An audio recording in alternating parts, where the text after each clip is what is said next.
Moi j'ai toujours aimé les choses un peu compliquées et pas mainstream. La majorité des artistes sont représentés, distribués par des galeristes. Absolument pas. C'est comme dans tous les métiers, t'as beaucoup d'appelés et très peu d'élus. Les artistes, quels qu'ils soient, ont tous un job à côté. Je reçois entre 3 et 5 demandes par jour de photographes. J'étais trader pendant une quinzaine d'années. 2008, avec la crise, je me suis fait virer. Et je décide de rentrer à Paris et d'ouvrir une galerie. Comment tu fais la distinction entre des photographes Yellow Corner et les autres? Chez Yellow Corner, ils vont chercher la personne qui fait comme Peter Lindbergh, mais au lieu que ça coûte 300 000 €, ça va coûter 300 ou 2000. La photographie la plus chère qui s'est vendue récemment, c'est... Je veux être parmi les meilleurs galeristes en photographie. Et quand on veut devenir meilleur, justement, c'est quoi les conseils que tu nous donnes? Le seul conseil que je peux donner, c'est soyez comme des éponges et absorbez tout ce que vous pouvez. Je m'appelle Louis Debussy. Alors que j'ai à peine 20 ans, j'apprends que je ne pourrai plus jamais marcher. Je comprends alors que je vais devoir gagner de l'argent pour avoir au moins le même niveau d'autonomie que n'importe qui. Je crée ma première société, que je développe jusqu'à 250 salariés, avant de la revendre. Depuis, je suis fasciné par ce qui motive les gens à agir. Être dans l'action, partout, tout le temps, c'est ma devise. C'est pourquoi j'ai créé le podcast Cut the Crap. J'invite des gens passionnants et passionnés, des personnes dont le regard s'anime quand elles parlent de leur travail, leur passion ou du projet de leur vie. Bref, des gens qui incarnent l'action et la passion. J'aborde leur parcours en leur posant des questions provocatrices et non conventionnelles. C'est ça, Cut the Crap. Bonne écoute.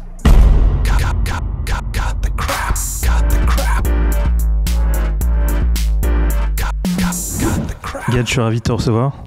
Mais moi aussi, Louis, je suis ravi que tu m'accueilles.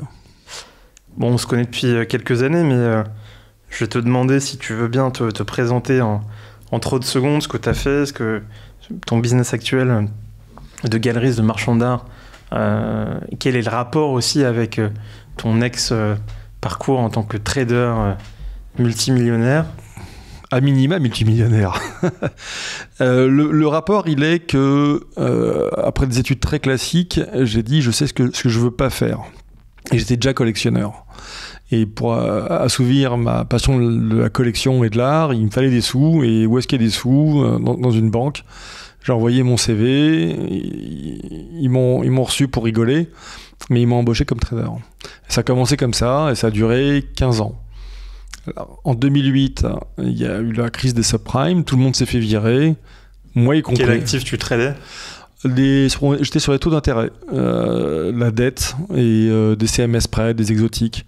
Des trucs un peu niche. Moi j'ai toujours aimé les choses un peu compliquées et pas mainstream. Là où on pouvait un peu... là où il y avait du jus, et 2, là où il fallait réfléchir. Pas de traiter des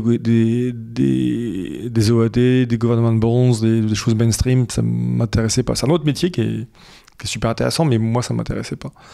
Donc voilà, j'étais sur les trucs un peu tordus, les Fallen Angels, les Distress, les Exos, enfin voilà, tout ça. Et en 2008, quand il y a eu la crise, tout le monde s'est fait lourder, moi aussi. J'étais à Londres et je me suis dit, quitte à être pauvre, autant faire ce que j'aime. Et c'est-à-dire... C'était quoi tes revenus avant de te faire virer? Très confortable. Une fourchette. Très confortable. J'ai jamais regardé ce que j'avais en compte en banque, quoi. Mais en même temps, j'ai jamais eu besoin d'avoir la dernière Porsche ou c'était pas mon histoire. C'était... Mais fixe plus bonus, c'était quoi? 50 par mois? 50 beaucoup quoi? Plus 50 000? C'était il y a longtemps. Mais en ordre de grandeur? 50 ou 500? Non, j'aurais bien voulu être à 500. Non, en fait, globalement... 150. Globalement, tout le monde gagne très bien sa vie. Bien ou très bien sa vie. Et t'as les happy few qui gagnent 500, 1 million par mois. T'en as, mais comme dans tous les métiers. C'est le pouillem. Voilà, tout le monde gagne très bien sa vie. J'ai pas vraiment de souvenir de ce que je gagnais, parce que c'était il y a longtemps. Mais je me souviens juste que je vivais correctement, même très très correctement. Voilà. Donc 2008, tu te fais virer. Voilà, et je me suis dit, j'ai envie de partager ma passion avec d'autres, la passion de l'art, et je pouvais... je m'y connaissais aussi bien en peinture qu'en photographie, mais je voulais une activité démocratique. Et je voulais surtout que les gens puissent se rendre compte qu'on pouvait acheter une œuvre d'art importante, qualité de musée, avec un prix entre guillemets normal. Ce que j'ai appelé normal, c'est marier 2 enfants, tu dois pouvoir t'offrir une œuvre d'art une fois tous les 6 mois, une fois par an, tout en continuant à aller au restaurant, partir en vacances et pas te serrer la ceinture pendant 8 mois parce que t'as juste dépensé trop d'argent. À l'époque, en 2008 quand j'ai commencé, la photo le permettait. C'est-à-dire que pour 3000 €, t'avais une pièce de musée en photographie, mais t'avais en peinture un jeune artiste, un crowbar, c'était 5, 7, 8, 10 000 € tout de suite pour quelqu'un qui était inconnu au bataillon et qui allait disparaître dans les années à venir. Donc moi ce que j'ai fait, je suis allé chercher les gens qui étaient importants au sein de l'histoire de la photographie et au sein de l'histoire de l'art, qui étaient sortis du marché pour des tas de raisons, soit parce que leurs marchands étaient décédés, soit parce qu'ils étaient abrutis, soit parce que les artistes étaient difficiles. Dans une vie, tu as toutes les raisons de faire autre chose que continuer sur un mainstream. Donc je suis allé chercher ces gens-là et je leur ai dit, voilà, je reviens à Paris, j'ouvre une galerie d'art spécialisée en photographie, est-ce que vous voulez bien m'accompagner ? Et ils m'ont tous dit oui. Donc ils étaient tous déjà dans plein de musées. Donc on pouvait me dire j'aime pas, ce qui est tout à fait normal. Mais on pouvait pas me dire que c'était mauvais. Parce que dans ce cas-là, tu vas dire aux 50 musées qui ont acheté qu'ils sont tous trompés. Donc ça a commencé comme ça. Ils t'ont dit oui, ça veut dire quoi ? Ils m'ont dit oui, on file du stock. Ils m'ont dit oui, on est d'accord pour exposer avec toi. J'organisais des expositions. J'avais transformé... C'est quoi le modèle économique pour comprendre ? C'est quoi ? C'est 50-50 Il n'y a pas de règle. Il n'y a pas de règle parce que quand tu fais ça, il faut aussi intégrer les coûts de transport, les assurances, l'encadrement, les frais de cocktail, les dîners à droite à gauche pour discuter avec les clients. Donc, tu peux pas dire 50-50. Tu peux dire 50-50 et puis après, tu te rends bien compte qu'à la fin, c'est pas 50-50.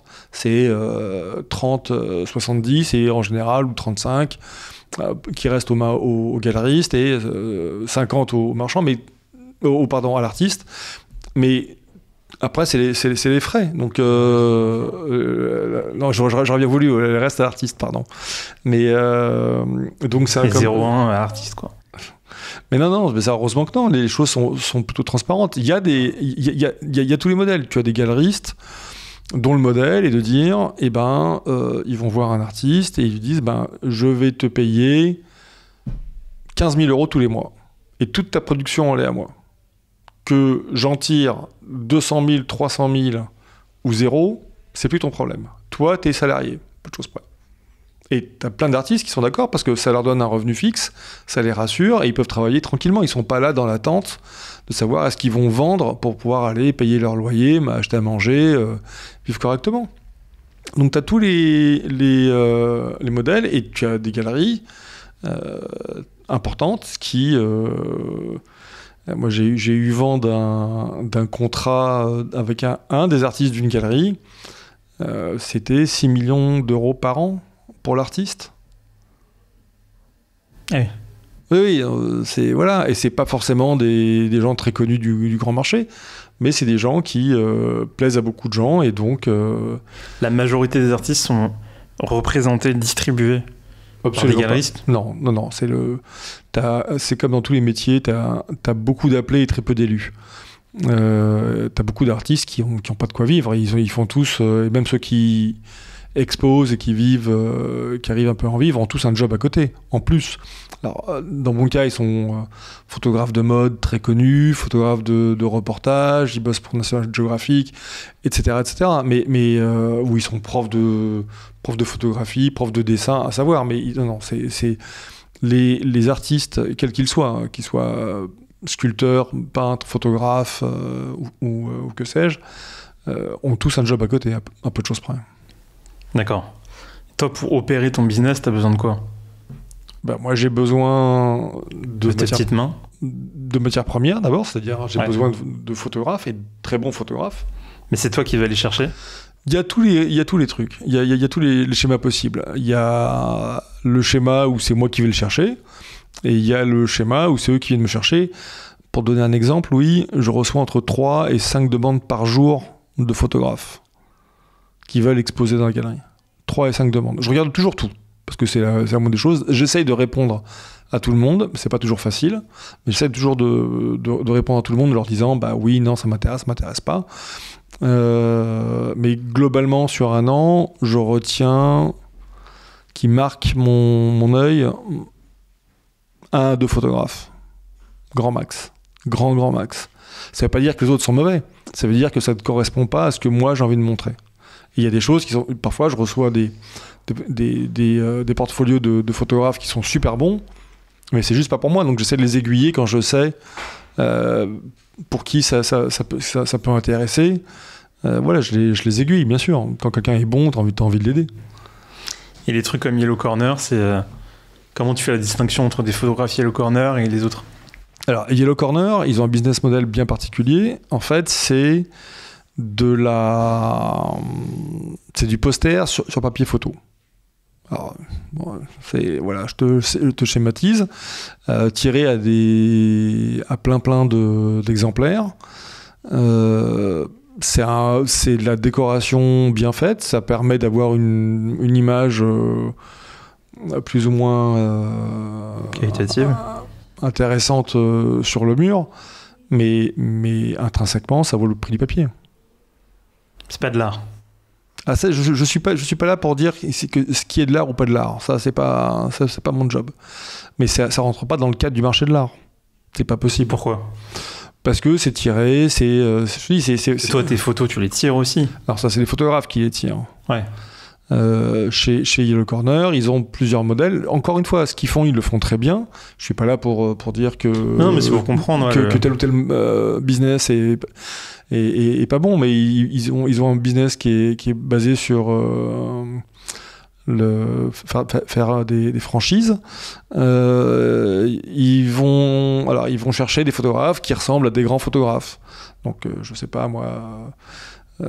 tu prends un photographe, je sais pas, Peter Lindbergh, je dis n'importe quoi, ben ils vont chercher la personne qui fait comme Peter Lindbergh, mais au lieu que ça coûte 300 000 €, ça va coûter 300 ou 2000. Mais donc voilà, ça sera dans le goût d'eux. Alors, dans le goût d'eux, c'est pas ce que je fais. D'accord. Ok, très bien. Tu peux nous donner un peu des ordres de grandeur du marché de l'art ? Du marché de l'art, globalement. Et ensuite de toi, ton segment. Sur mon segment. Oui, très 50 centimes, 12 millions. Ok. Tu peux très bien chiner des photos dans une brocante que tu vas payer 50 centimes, 1 €, 2 €, 3 €. Et la photographie la plus chère qui s'est vendue récemment, c'est un Man Ray, c'est le violon d'Ingres. Et on est à 12 millions €. Okay. Donc ça fait une large palette. Globalement, les 12 millions € et tout ce qui est au-dessus du million d'euros, il n'y a pas grand monde qui touche ça. Globalement, le gros du marché, 80% du marché de l'art, tout support confondu, on est sous la barre des 10 000 et même sous la barre des 5 000. C'est le gros de la troupe. Après, en fonction de qui tu représentes, qui est-ce que tu fais, et ben, tu vas être à 3 000, tu vas être à 50 000, voilà, mais tu ne seras pas à 12 millions. Toi, il y a des mecs ou des nanas que tu cherches, des photographes, mais qui ne veulent pas de toi ? Oui, bien sûr, ça arrive. Et puis il y a des fois où c'est des histoires de rencontres et c'est pas le bon moment, c'est pas le bon moment. Le photographe que j'ai en ce moment en exposition, qui s'appelle Peter Lipman, qui est un des plus grands photographes de mode, qui est ultra connu. Je l'avais rencontré alors qu'il exposait chez des amis sur une foire, et j'avais adoré son travail. Et j'avais dit à mes amis, je serais ravi de représenter et de montrer le travail de Peter. Et Peter avait balayé ça non, ça m'intéresse pas. Bon, très bien, il a le droit que ça n'intéresse pas, il ne se voyait pas dans la galerie. 1 ou 2 ans après, il passe sur le stand, on discute, et ça se passe plutôt bien, sympa, voilà. Et puis, il y a quelques mois, il m'appelle, il me dit, écoute Gad, j'ai re-regardé ce que tu faisais, et ça me ferait plaisir qu'on travaille ensemble. Et voilà, ça s'est fait comme ça. Et puis, c'est l'histoire de rencontre. D'accord, ouais. Beaucoup de fruits. Alors il y a des fruits, ça dépend. Il y a une Nature série, morte. des natures mortes. Il y a une série qui s'appelle Noble Rot sur justement c'est la pourriture noble, c'est ce qui sert à faire les grands vins. Il y a une série sur les cactus, il y a une série sur les saisons, il y a une série qui est extraordinaire sur les PQ. Il y a 2 poules. Il y a des poules. Le Boutin. Pour le Boutin, oui, il a entre autres fait une campagne de pub pour le Boutin. Il y a 2 poules une série de poules qui s'appelle Poules de luxe. Qui sont en vitrine et qui arrêtent tout le monde et tout le monde s'arrête devant ces poules de luxe et elles sont magnifiques. Combien ça coûte un tableau de lui? Une photographie de lui, une photo, ça va de 1 500 € pour les petits formats tirés à 4 exemplaires jusqu'à 8 500 pour les très grands formats de grappes de raisin. De 120 et c'est par en 150. édition limitée? Bien sûr, toujours. Alors chez moi, c'est des petites éditions. Le 120 par 150 de mémoire, c'est 120 par 150 cm, pardon, est tiré, je crois, à 4 ou 5 non, est tiré qu'à 2 exemplaires. Donc donc toi, tu cibles quand même des prix accessibles. On s'entend, 8 000 € c'est une somme conséquente, mais c'est pas des tableaux à 50, 200. Non, ça, tout ça. J'en ai, mais c'est. Enfin, des pièces. Oui, j'en ai, mais une photo, le prix moyen d'une photographie chez Peter, parce que c'est l'exposition qu'il y a en ce moment, c'est. On doit être à 2005 ou 3000, hein, c'est le prix moyen. Donc ça reste. C'est des sous. Ben voilà, mais ça reste, on n'est pas dans les 50 ou 100 000 ou 500 000 euros. Voilà, j'essaie de faire en sorte de montrer des choses et de vendre des choses à des prix où moi, collectionneur, je me dis c'est une bonne affaire. Là, c'est l'adéquation entre la qualité et le prix. Donc j'essaye, voilà, moi je me dis, est-ce que à ce tarif-là, est-ce que moi, et crois-moi, je suis une barre de fer, est-ce qu'à ce tarif-là, j'irai l'acheter? Et donc, voilà. Et donc c'est ça, je me dis, voilà, est-ce que Peter Lipman à 3 000 € ou 4 000 €, c'est raisonnable? C'est plus que raisonnable. Le vrai prix d'un travail de Peter, ça serait 6, 7, 8 000. Mais il a une volonté, tu as des photographes aussi qui ont la volonté de maintenir des prix bas pour que ça soit accessible au plus grand nombre. Et moi j'aime bien ça, parce que ça permet à des tas de gens qui naturellement n'auraient pas acheté une œuvre d'art. Il y a effectivement des photographes qui veulent absolument que les prix restent très abordables. Mitch Dobrovner, qui est un des plus grands photographes américains, oui, on commence à 1 500 € pour des pièces exceptionnelles. Il est super connu. Et c'est limité à combien?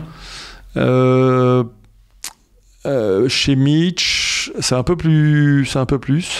C'est autour de 40 exemplaires, tout format confondu. Alors, il y a aussi une espèce de grosse différence entre l'Europe et les Américains. Les Américains, ils se disent c'est beau, ça me plaît, j'ai les sous, j'achète. Peu importe si c'est tiré à 50 exemplaires, à 200 exemplaires ou à 10 exemplaires. En Europe, il y a une espèce de snobisme un peu là-dessus, et ils se disent bah non, plus de 3 exemplaires, plus de 5 exemplaires, c'est beaucoup trop, machin, etc. Alors, je représente un très grand photographe qui s'appelle Ormond Gilly, qui a fait une des photographies, si ce n'est la photographie la plus iconique du monde de la mode, qui s'appelle Girls in the Windows, New York 1960, qui est tout format confondu, il doit y avoir 350 exemplaires, ce qui est beaucoup. Sauf que tous les jours, cette image-là coûte entre 30 et 50 000 € minimum. Donc, une photo qui est tirée à 2 exemplaires ou 3 exemplaires dont personne ne veut, ça vaudra toujours 0. Une photographie qui est tirée à 300 exemplaires dont tout le monde veut, ça vaudra toujours des sous. Donc, c'est juste, c'est l'offre et la demande, et c'est le désir. Voilà, c'est ça. Comment toi t'implémentes la technologie au quotidien, dans ton métier, dans ton travail? Je sais que tu es très investi sur les questions de blockchain. Ouais. Tu peux nous en parler? Alors, le blockchain, pas pour l'instant. Tu regardes beaucoup le Web3? Je regarde beaucoup le Web3 parce que je pense que c'est l'avenir. La nouvelle génération, alors la technologie en tant que telle au sein d'une galerie, tu y as recours. Mais globalement, le travail du galeriste, c'est pas de faire appel à la réalité augmentée et ce genre de choses. Maintenant, le Web3, par exemple, pour traquer tes œuvres, il y a des trucs qui existent ou pas? Oui, tu as des choses qui existent pour traquer les œuvres, oui, bien sûr. Tu as des solutions qui existent. Ça n'a pour l'instant pas un intérêt majeur, mais pour revenir à la question du Web3, la nouvelle génération, moi je suis d'une génération, j'ai 57 ans, les clients de la galerie, ils ont entre 40 et 70 ans. Je te la fais courte. Parfois un peu plus jeune, mais globalement parfois un peu plus vieux, mais globalement c'est ça. La nouvelle génération, qui est ta génération et les gens un peu plus jeunes, le Web3, c'est intégré. Le monde de la crypto, c'est intégré. Le monde de la réalité augmentée et tout ce qui est virtuel, c'est tout à fait intégré. Et il serait complètement absurde de ma part de ne pas le voir. Donc je vois bien, en discutant avec des amis, les enfants des amis et mes enfants, ou des clients qui sont plus jeunes, oui, pour eux c'est évident. Donc effectivement, la galerie va opérer non pas un tournant radical, mais va ajouter à son business classique, un business Web3 qui va s'adresser aux jeunes, parce que j'ai vu un peu ce qui se faisait dans les NFT au moment de la grande folie, et en fait, j'arrivais pas à comprendre que des gens puissent dépenser entre 300 et 10 000 $ pour un kleps virtuel. Enfin, c'est juste pas possible. Ils ont un JPEG, c'est juste du bon sens. Hein. Aujourd'hui, ces mêmes JPEG virtuels, NFT, valent rien, un peu de choses près. Et donc moi, ce que j'ai envie de faire, c'est de leur dire, vous avez des cryptos, vous avez des choses, on peut aussi acheter des choses intéressantes, et des choses physiques. Et donc l'idée, ça va être ça, c'est d'arriver à utiliser la blockchain, le Web3, les différentes technologies qui évoluent au quotidien à ma disposition, pour justement partager ma passion avec des jeunes. Parce que j'ai aussi des jeunes qui débarquent à la galerie. J'ai parfois des ados qui viennent voir. Donc voilà, donc c'est ça qui est sympa, c'est de partager sa passion avec le plus grand nombre. Au départ, c'est ça qui me... Et donc on pourra acheter en crypto? Tu pourras acheter en crypto. Avec de la crypto, tes œuvres? Oui. Ok. Plutôt que d'être riche potentiellement, tu pourras avoir une œuvre physique chez toi. Est-ce que c'est live? Est-ce qu'on peut acheter déjà? Non, pas encore. C'est très bientôt. Il y a quelques problèmes techniques encore à régler, qui moi m'auraient semblé complètement évidents, mais qui ne le sont pas. Donc ce qui est bien, c'est que moi j'ai un regard complètement béotien là-dessus. Donc moi, ce qui me semble tout à fait normal et ergonomique dans une vie courante ne l'est pas du tout pour des gens qui sont dans le milieu de la Web3. Voilà. Je demande des choses assez simples. Il me dit, mais comment tu veux qu'on fasse ça? Celui qui s'est développé, c'est toi, c'est pas moi. Moi, je te dis ce que je veux. Après, moi c'est les idées. Toi, c'est celui qui réalise mes idées, a priori. Toi, c'est quoi ton rapport à l'argent? Très sain. Je suis content d'en avoir, et il m'est arrivé, comme dans la vie de beaucoup de personnes, de pas en avoir. Et tu fais avec. Hein. Je suis plutôt très heureux d'avoir plutôt une très belle vie. Parce que, je fais ce que j'aime. C'est un moteur sain ou pas, l'argent? Quand c'est clairement assumé, oui, bien sûr. Toi, ça l'a été au début de ta carrière? Alors, l'argent n'a jamais été un moteur. L'argent, c'est un moyen. Et même au début de ma carrière, quand j'étais trader, j'avais besoin d'argent pour acheter des œuvres d'art. Donc le moteur, c'était les œuvres d'art. Et le moyen, c'était de l'argent. T'as des gens dont le moteur, c'est l'argent. Ça, mais ils font que ça. Si ton moteur, c'est l'argent, tu ne penses qu'à ça. Et tant que c'est assumé, moi, ça me pose zéro problème. Enfin, c'est surtout à eux, aux gens il y a des gens qui gagnent de l'argent et qui n'assument pas d'en gagner. Alors, c'est vrai qu'en salle des marchés, globalement, Les gens l'assument. mais j'ai rencontré très peu de personnes pour qui c'était le moteur. C'est souvent un moyen, mais c'est pas le moteur. Et quand j'ai décidé de changer de vie, le moteur, c'était je veux être le meilleur. Je veux être parmi les meilleurs galeristes en photographie. Et si tu es parmi les meilleurs, forcément, l'argent finit par arriver. Devenir meilleur. Comment ? Pourquoi on veut devenir meilleur ? Pourquoi est-ce qu'on veut devenir meilleur ? Parce qu'on a quelque chose à se prouver. Pourquoi on veut pas être moyen ? Il y en a qui veulent être moyens, il y en a qui sont très bien en étant moyens. Moi, c'est pas mon cas. Je mets pas là une échelle de valeur. C'est chacun a le droit d'être ce qu'il veut. Il y a des gens qui sont très heureux en étant moyen ou en disant moi je veux être low profile, ça m'intéresse pas d'être le meilleur. Et si eux sont heureux comme ça, c'est principal. Le fait d'être le meilleur n'est pas une garantie d'être heureux. Moi, c'est un moteur pour me prouver à moi que voilà, je peux faire des choses et prouver aussi à mes enfants et à mon entourage qu'on peut réaliser des choses quand on le veut. Mais ça, c'est moi. Il y a des tas de gens pour qui c'est pas super important. Et quand on veut devenir meilleur, justement, c'est quoi les conseils que tu nous donnes ? Il n'y en a qu'un seul. Travailler.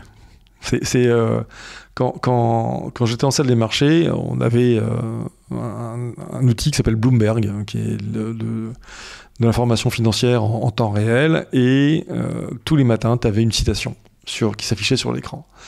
Et je me souviendrai toujours de cette citation de Vidal Sassoon, qui était un coiffeur qui est parti de zéro et qui a monté un empire.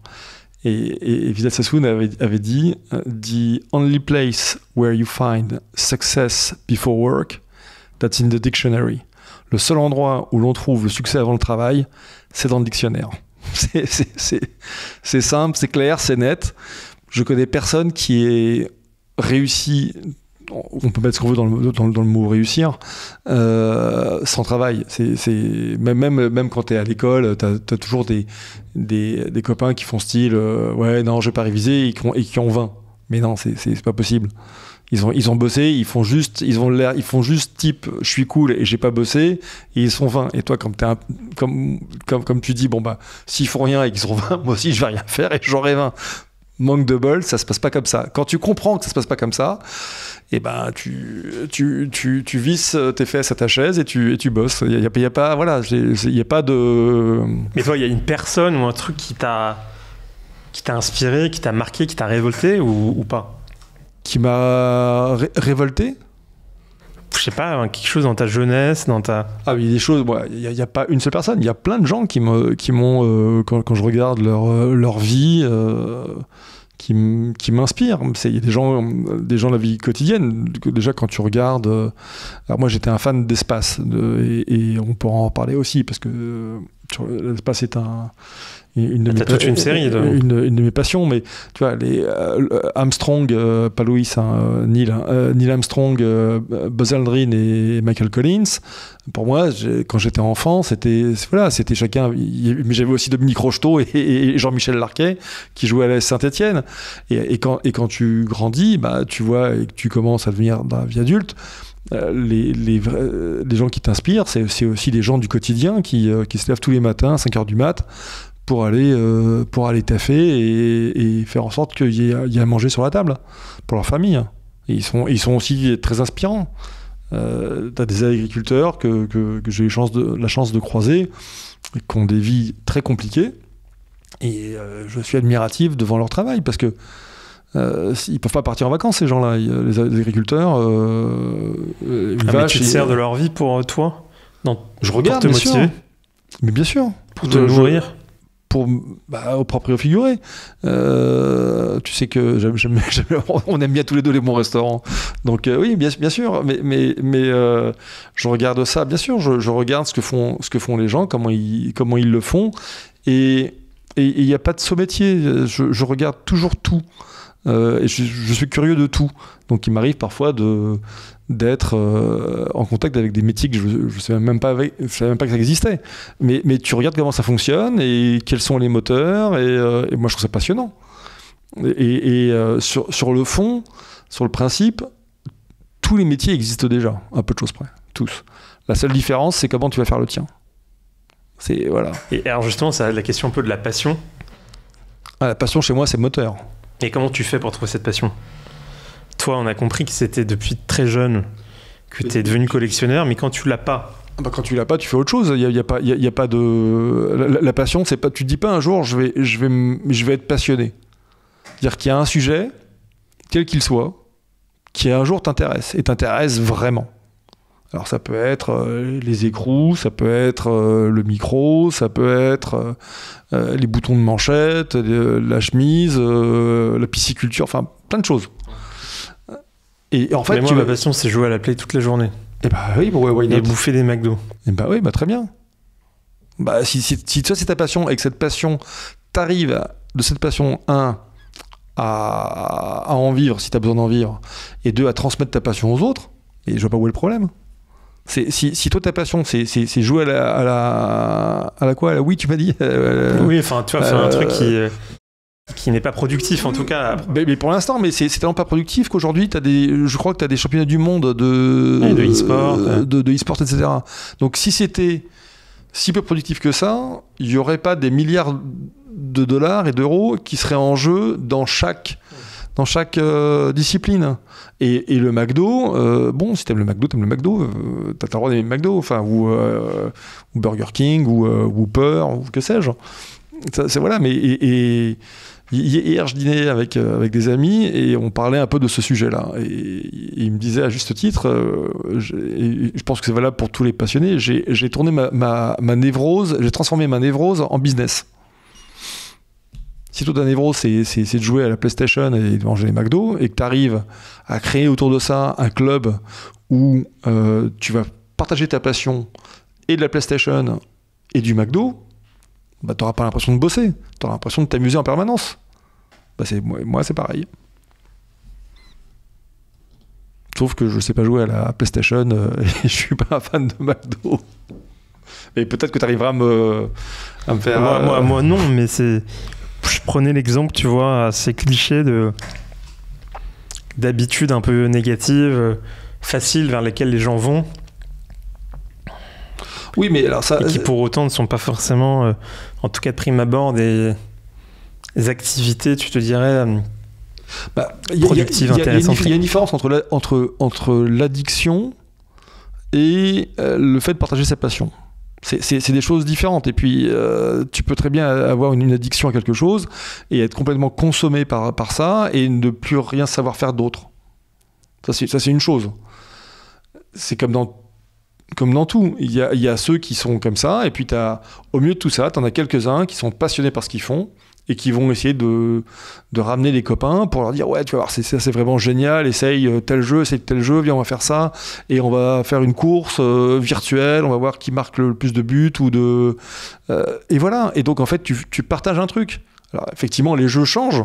Enfin, quand tu vois les jeux du début du XXe siècle, les enfants, ils prenaient un cerceau, ils les faisaient rouler avec un bâton, et ils s'amusaient autant. Il y a encore aujourd'hui dans des endroits où il n'y a pas d'argent, ou dans le désert, où les gamins, ils n'ont pas d'ouïe, mais ils s'amusent quand même. Dans les pays où on a accès à ça, tu as des gens qui sont passionnés et qui jouent, et j'imagine qu'il doit y avoir une industrie florissante autour de ça. Mais je ne suis pas là pour juger de qui fait quoi, et est-ce que c'est bien ou est-ce que c'est pas bien. Bon... Si on parle d'argent, c'est quoi, toi, la plus grande démonstration d'opulence que tu as jamais vue ? Alors, la démonstration, ouais, eh ben écoute, pour moi, alors j'ai vu des gens qui étaient richissimes. Et ça veut dire quoi ? On parle en milliards. Donc, des gens qui avaient... qui pouvaient s'acheter tout ce qu'ils voulaient sans aucun problème, c'est pas un sujet. Et en fait, à chaque fois, leur vrai luxe, c'est le temps. C'est de prendre le temps de lire, de voir leur famille, leurs amis, et la démonstration d'opulence, c'est de pouvoir prendre ce temps de qualité, et d'en profiter à 100%. Ils sont pas... j'aime bien que les choses, on ne peut faire qu'une chose à la fois. Donc on prend le temps de discuter, on prend le temps après on fait un temps de déjeuner, de dîner, de s'amuser, de partager un bouquin. Mais à chaque fois, c'est un temps qui est dédié. Ils font pas 40 000 trucs. J'aime pas faire 40 000 trucs à la fois. Et puis en plus, j'en ai pas les capacités. Moi, je fais une chose à la fois et c'est déjà très bien. Et mais voilà, donc globalement, en démonstration d'opulence, c'est le temps. Et alors, je te parle pas des... bien sûr, tu vois, t'arrives t'es arrivé une fois il y a quelques années. Je vais chez un client. Et j'arrive, le chauffeur vient me chercher, j'arrive sur un parking, et là je vois une vingtaine de voitures plus belles les unes que les autres. Et comme c'était des espèces de conglomérats de villas, machin, je dis mais c'est cool, il y a d'autres... c'est le parking pour la copropriété? Non, pas du tout, ce sont les miennes. Donc voilà, et sa passion, une de ses passions, c'était les bagnoles. Bon, voilà, c'est effectivement, tu vois. Donc, et puis t'arrives, des fois t'arrives. Comment tu gères ton argent? T'achètes des montres, des voitures? Non, j'ai pas du tout ce genre de choses. J'ai pas de montre. J'ai une vieille voiture. Comment je gère? T'as acheté de l'immobilier? Non, même pas. Non, faudrait que j'y pense d'ailleurs, mais non. Je sais pas, t'as des CPI peut-être ou... Non, moi je fais dans ce que je connais, et moi ce que je connais c'est l'art. Donc à partir de là, je me fais plaisir en achetant ce qui me fait envie. Voilà, et ce qui me parle, ce qui me passionne, ce qui me procure une émotion, une réflexion. Mais j'ai un rapport franchement super sain à l'argent. C'est encore une fois, j'ai été dans un cas où j'en avais pas ou peu, donc je sais ce que c'est que gratter les fonds de tiroir pour dire putain il me reste 5 € pour terminer le mois et aller m'acheter un truc. Et il y a eu, voilà, bon, heureusement j'espère que cette période est loin derrière moi, et voilà, donc non, j'ai pas besoin d'avoir la dernière Porsche, d'avoir la dernière Rolex, et là où je rejoins un peu les signes d'opulence, c'est le temps pour moi est un vrai signe de richesse. Vraiment avoir du temps pour moi et pour respirer tout simplement. C'est pas... Tu as monté ta boîte, tu sais ce que c'est, tu te lèves quand tu es entrepreneur, tu te lèves tous les jours à 6h du mat et à 23h tu es encore debout en train de bosser. Il faut apprendre à faire des breaks. Et on en a besoin aussi. Oui, bien sûr, on en a besoin, et c'est souvent les proches qui nous disent là il faut que tu lèves le pied. Parce que sinon on se rend pas compte, on bosse, et comme on a la chance de bosser dans un truc qui nous passionne, on n'a pas trop l'impression de bosser. Mais le corps a parfois besoin de se reposer, ouais. Ça arrive. Moi, régulièrement, tous les 3-4 ans, j'ai une baisse de régime, et là je suis capoute. Et là le corps lâche. Donc ça lâche pendant 5, 8, 10 jours, et puis après, ça, voilà. Tu recrutes des gens ou pas trop? Pas trop, j'ai pas besoin de recruter 40 000 personnes, j'ai 2 assistants. Et ça me suffit largement, mais il faut que les assistants soient à 100% à ce qu'ils font. Je suis un patron, je pense pas... Tyrannique, on m'a dit? Non, je suis pas tyrannique. Moi, ce qui m'intéresse, c'est que le boulot soit fait. Et je leur dis, moi, ce qui m'intéresse, c'est que tu sois ici à la galerie à 10h ou 10h30 ou à 9h ou un truc, sur le fond je m'en fiche un peu, quoi. Ce qui m'intéresse, c'est que on a des deadlines, on a des machins, et il faut bosser, et je vais souvent vers des gens qui sont ce que j'appelle des faux feignants. C'est des gens qui vont réfléchir à la meilleure façon d'en faire le moins possible pour le meilleur résultat, et comme j'étais un peu comme ça quand j'étais... Et comment on les repère? On se reconnaît. On se reconnaît. C'est les hasards de la vie. Tu te dis pas je vais chercher un feignant. Tu rencontres des gens dans différents meetings, et puis de temps en temps t'en as un qui te fait ding, et celui-là Celui-là, il pense un peu différemment. Et moi, ce qui m'intéresse, c'est ce qui m'intéresse. Ça convient pas à tout le monde. Dans moi, ce que je veux faire, j'ai besoin de gens qui soient parfois aussi un peu rêveurs, un peu, mais qui soient très focus. Voilà, qui sachent penser différemment.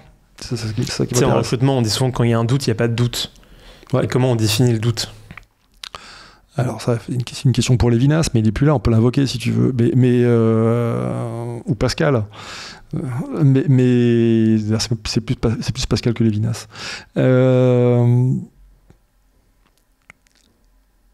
Ça, je ne sais pas comment t'expliquer ça. Ça se sait. Tu comprends les mécanismes des gens qui sont en face de toi. Et quand c'est la bonne personne, c'est la bonne personne. Et crois-moi, c'est pas facile à trouver. La bonne personne, je suis resté 2-3 ans à chercher une bonne personne qui me convenait, parce qu'en plus, quand on est 2-3, t'as intérêt aussi à bien t'entendre, parce qu'on travaille beaucoup, mais on dit aussi beaucoup de bêtises, et il faut parce que c'est une soupape. En salle de marché, bizarrement, on dit beaucoup de grosses conneries, je suis désolé, mais c'est le cas, parce qu'on a besoin de soupape. Et tu vas, parce que t'es sous pression, t'as besoin de crier, t'as besoin d'extérioriser, et une fois que la journée est passée, tu passes à autre chose. Mais t'as besoin de déconner. Ça, t'es obligé, en étant néanmoins super concentré, t'as besoin d'avoir donc c'est pas forcément politiquement correct ou MeToo compliant, quoi. Ouais, pas forcément, non, mais j'ai pas une entreprise où on est 15 000, et donc effectivement, j'ai pas ce genre de choses à... Cette liberté aussi, c'est un jeu, quoi. Oui, c'est un jeu, et puis voilà, après, tu as des galeries qui sont des véritables PME, ils sont 300, donc c'est un peu différent. Moi, je suis... un peu un tailleur ultra luxe sur mesure. C'est pas du tout la même chose. C'est des façons de faire qui sont différentes. C'est peut-être pas compliant, mais c'est comme ça. Je suis chez moi. Et ça veut pas dire qu'il faille. La liberté, ça s'arrête aussi au moment où de pas blesser l'autre. C'est ça aussi la liberté, c'est de se dire. Si c'est pour faire un bon mot pour faire un bon mot et blesser l'autre, ça n'a aucun intérêt. L'idée, c'est de travailler ensemble, en bonne intelligence, avoir des échanges, se chambrer un petit peu, parce qu'on a besoin de se chambrer un petit peu. Et ça permet aussi, quand tu travailles dans la bonne humeur, t'es bien plus productif. Et en plus, on sait que l'art au sein de l'entreprise favorise la productivité. Ça, on le sait. Bon, nous, coup de bol, on est entouré de ça. Parce qu'on est entouré d'idées, on est entouré de ce que j'appelle de belles choses. Et donc, effectivement, c'est agréable de bosser. Tu arrives le matin dans un environnement où tu as que des beaux objets et des belles œuvres autour de toi. C'est plus sympathique que de se retrouver dans un Algeco gris, où il fait froid et où ça sent pas bon. Voilà. Donc, ça, plus ça, fait qu'on bosse bien. Les gens sont contents chez toi. Et j'ai pas l'impression qu'ils soient malheureux.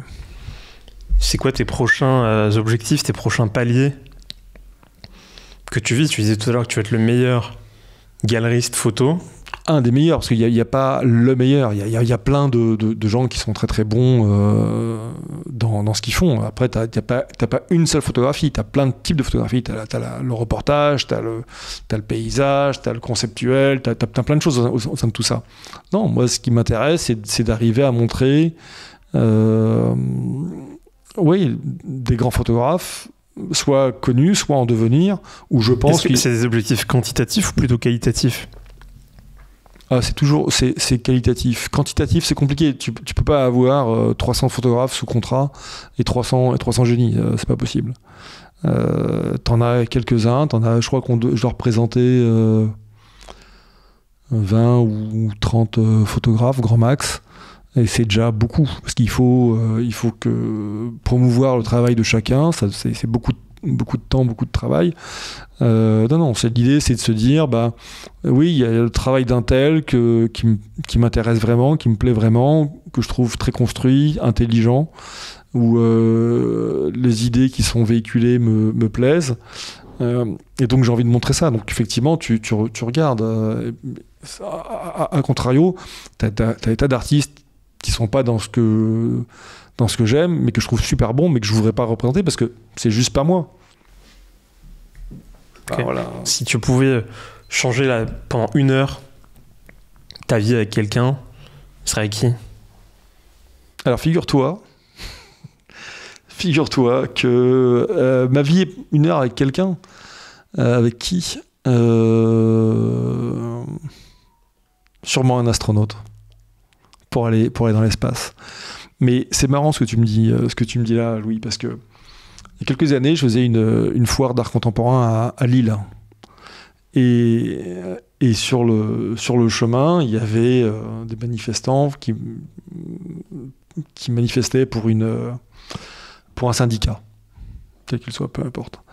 Et bref, c'était à bas les patrons, et vive les syndiqués, etc. Le syndicat, c'est sur le fond, c'est quelque chose de très bien, je pense. Parce que ça permet de défendre des droits qu'ils n'auraient pas obtenus s'ils n'avaient pas été là. Et donc, il y avait cette dame, et moi, la foire se passait pas très très bien, et tu vois à l'intérieur, tu vois les frais qui s'accumulent, les emmerdes, machin, etc. Et je vais voir cette dame là qui me dit qui était habitée par ses convictions. Je dis mais si vous voulez on change de vie tout de suite. Elle ne savait pas ce que je faisais. Je dis prenez ma place et je prends la vôtre, mais très sérieusement et de façon très calme. Et cette dame a été déstabilisée. Je lui dis alors qu'est-ce que vous voulez faire? Est-ce que vous voulez prendre ma place maintenant? Et vous allez à mon taf maintenant à ma place, et moi je prends la vôtre et je milite à votre place, ou pas. Décidez-vous. Et ben elle a reculé. Super intéressant. Hein. Elle a reculé. C'est bien de vouloir changer le monde, mais pour changer le monde, il faut parfois se mettre à la place des autres et savoir ce que c'est que les emmerdes d'un tel ou d'un tel. Et je suis continué avec mes emmerdes de la journée, et puis elle a continué avec ses emmerdes de la journée, chacun ses convictions. Mais c'était intéressant de voir que, en fait, poussée dans ses retranchements, elle aurait pu franchement sauter le pas, et avec plaisir, j'aurais échangé une journée de travail avec elle, pour voir autre chose, parce que c'est intéressant ce qui se passe du côté syndicat. Et elle aurait vu ce que c'est que d'avoir des frais qui s'accumulent, et de devoir vendre des œuvres d'art à quelques milliers d'euros. Et tu deviens de plus en plus à gauche, en fait. C'est pas une question d'être à gauche, c'est une question de... Je t'ai connu plus libéral. Mais je suis très libéral. Et puis être à gauche, d'abord, c'est pas une insulte. Mais non, c'est pas le cas. C'est le fait de savoir écouter l'autre. Fais pas toi un homme de gauche. Les syndicats, c'est bien, l'argent, c'est mal. Les syndicats ont réussi à faire... Je sais pas que l'argent était mal. Hein. Je dis que les syndicats ont réussi à faire en sorte que des catégories de personnes qui n'avaient pas de droits en aient. Et s'il n'y avait pas eu les syndicats, les congés payés, il n'y en aurait pas. On peut refaire l'histoire si tu veux, mais voilà, mais il y a besoin de tout. Dans des limites, voilà. Du moment que ça fait progresser la société, mais voilà, mais globalement, je suis je pense être plutôt libéral comme garçon. Justement, demain, on passe à la semaine à 2 jours. L'IA fait tout. Qu'est-ce que vont faire les gens? C'est à eux qu'il faut ils vont occuper leur journée. Ça, c'est leur problème. Hein. Moi, je bosse. Non, mais d'un point de vue sociétal, qu'est-ce qu'on fait? Est-ce que tout le monde a à manger en bossant 2 jours? César disait donnez-leur des jeux et du pain, et ça marchait jusqu'à un certain moment. Alors les jeux, ça peut être le métaverse. Les jeux, ça peut être ce qu'on veut, mais et du pain, donc ils n'ont pas besoin de bosser pour se nourrir. C'est comment maintenir les gens un peu sous leur coupe. Mais ça, c'est un autre sujet. Si demain on arrive à la semaine de 2 jours et que tout le monde a un développement personnel extraordinaire et est heureux et que ça fonctionne, hein. Il y a un film de Woody Allen que j'adore qui s'appelle Everything comment ça s'appelle ça Everything Works. Non, ça. Ça traite de quoi? Bah c'est ça, c'est en fait tant que ça fonctionne et que les gens sont heureux, tant mieux. As long as it works. Voilà, c'est ça. C'est tant que ça fonctionne et que les gens sont contents et que ça vient pas empiéter sur la liberté des uns et des autres. S'il y en a qui arrivent à être contents, à être heureux et accomplis en bossant 2 jours par semaine et grâce à l'IA. Bah, puis un jour, on leur dira il faut plus bosser qu'un seul jour par semaine, et puis un jour arrivera, tu sais quoi, on n'a plus besoin de toi. Tu peux nous parler du dernier restaurant que tu as fait? Ouais. Le dernier restaurant où j'ai vraiment kiffé, c'est il y a quelques jours, c'était à Milan. Une petite trattoria. J'étais avec des amis, j'étais là-bas pour le travail, et on va dans une petite trattoria toscane. Hein. Et il y avait un restaurant, il y avait 2 restaurants côte à côte. Il y avait un qui était très trendy, très machin. Alors que j'ai horreur de ça. Je dis à mes amis, non, venez, on va dans l'autre où tu avais 3-4 personnes à tabler, des Italiens, calmes, etc. Et on arrive, on s'assoit, machin, etc. Et le restaurateur arrive avec un cajot de bolets. Donc super tôt dans la saison, les bolets gros comme ma main, absolument extraordinaires. Et fait, donc tu pouvais les avoir de tas de façons différentes à Toscane, à Giovanese, etc. Mais c'était vraiment un restaurant, une trattoria de quartier à pas cher, quoi. C'était pas un restaurant gastronomique. Donc les bolets étaient juste à tomber, et puis derrière un plat de pâtes juste au pesto classique qui était une tuerie. Voilà, ça c'était un de mes restaurants, un de mes derniers restaurants où j'ai vraiment eu beaucoup de plaisir à manger. C'était un restaurant très simple, c'était rien de fancy, il n'y avait pas de maître d'hôtel, c'était la maman qui cuisinait, le machin, ça. Voilà, j'aime ce genre d'endroit où tu cuisines vrai. Voilà, tu cuisines vrai, il n'y a pas de pseudo-nom pour raconter ce qu'il y a dans le plat. Là, tu sais ce que tu vas avoir, c'est fait avec amour, avec des bons produits. Et voilà, et quand tu manges et que c'est bon et que c'est chaud et tu dis pas un mot, c'est que c'est un bon restaurant. Quel conseil tu donnes aux auditeurs qui nous écoutent aujourd'hui pour vivre une vie intense? On parlait tout à l'heure de la passion et de comment faire pour trouver ce qu'on aime faire dans la vie, mais voilà, quel conseil tu donnes pour simplement vivre de façon intense sa vie? Alors, sur le principe, un conseil ou un avis, ou sur le principe, tout peut devenir passionnant. Il faut juste se donner la peine de gratter un petit peu. Il y a des sujets qui, a priori, ne sont pas du tout passionnants. Alors, je prenais le cas d'un écrou, une vis. Mais pour peu qu'on gratte un petit peu et qu'on aille chercher comment on confectionne un écrou, ou je sais pas moi, un verre, ou peu importe, tous les sujets peuvent devenir passionnants. Parce que c'est intéressant, mais il faut être curieux. Si à la base on n'est pas curieux, ça sert à rien. On va pas trouver une passion, en tout cas on va pas trouver un intérêt si on n'est pas un minimum curieux, ou qu'on aime faire quelque chose à l'excès, sans tomber dans l'addiction. Mais tout à l'heure tu parlais des jeux vidéo. Chacun, il n'y a pas de règle pour trouver sa passion. Il y a peu de gens qui ont une passion, c'est un fait. Il y a peu de gens aussi qui ont le loisir de pouvoir avoir le temps de réfléchir à telle ou telle chose, parce que la vie est difficile et qu'elle est dure. Mais non, le conseil, c'est... Le seul conseil que je peux donner, c'est un conseil que m'a donné mon prof d'économie quand j'étais en seconde. Soyez comme des éponges. Absorbez tout ce que vous pouvez. Et après, on fait le tri. Mais absorbez. Et à force d'absorber, on développe autre chose, on devient curieux. Quand tu écoutes plein de choses sur plein de sujets différents, il y a forcément un truc qui va te titiller. Pour quelle raison? Alors ça va être... Pour un tel, ça va être les jeux vidéo. Pour l'autre, ça va être les épées du maréchal Tartampion dans la bataille de Waterloo. L'autre, ça va être le windsurf. Tous les sujets peuvent arriver. Il faut juste être à l'écoute et ouvrir ses oreilles et ses yeux et regarder un peu ce qu'il y a autour de nous et pas être forcément toujours sur son portable.